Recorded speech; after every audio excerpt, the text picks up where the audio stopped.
আল্লাহ পাকের নূর অর্জন করতে হলে আগে আল্লাহ পাকের হুকুম আহকাম ঠিক মতো মেনে চলতে হয়, হালাল রিজিক খেতে হয়, হৃদয়টা মানে কলবটাকে পরিচ্ছন্ন করতে হয়, কলবের মধ্যে কোন রকম হিংসা বিদ্বেষ রিয়া অহংকার থাকা যায় না। এর উপর বেশি বেশি কোরআন তেলাওয়াত করতে হয়, কবর জিয়ারত করতে হয়, মৌতকে স্মরণ করতে হয়, আল্লাহর জিকির বাড়িয়ে দেওয়া লাগে, ফরজ ওয়াজিবের পাবন্দ হতে হয়, সুন্নত মুস্তাহাব ধরে রাখতে হয় এবং আল্লাহর নূরওয়ালা মানুষদের সাথে চলতে হয়। তখন আল্লাহ পাকের পক্ষ থেকে কলবের মধ্যে নূর আসে। যখন আপনার কলবে আল্লাহর পক্ষ থেকে নূর আসবে, আপনিও বুঝতে পারবেন যে সত্যিই আসলে জগৎটা কেমন আর কি হচ্ছে এই পৃথিবীতে।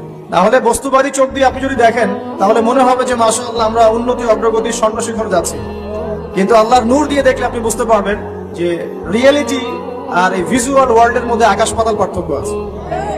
আজকে খুব ভালো লাগছে যে আমি শিক্ষিত সমাজে কথা বলছি, এরকম সমাজই আমি প্রত্যাশা করি, কিন্তু দুর্ভাগ্যজনক ওয়াজ মাহফিলে সবসময় এমনটা হয় না। ওয়াজ মাহফিলে যেটা হয়, এমন একজন এসেছে যিনি আলেম, আবার এমন একজন এসেছেন যিনি আলিফ বা তাসাও করতে পারে না, একজন এসেছে নামাজও পড়ে না কখন, আর একজন এসেছে মাশাআল্লাহ তাহাজ্জুদ গোজার। কেউ বিশ্ব রাজনীতি, অর্থনীতি, সমাজবিদ্যা সব পড়ে ফেলছে, আর কেউ অজু গোসলের মাসালাও জানে না।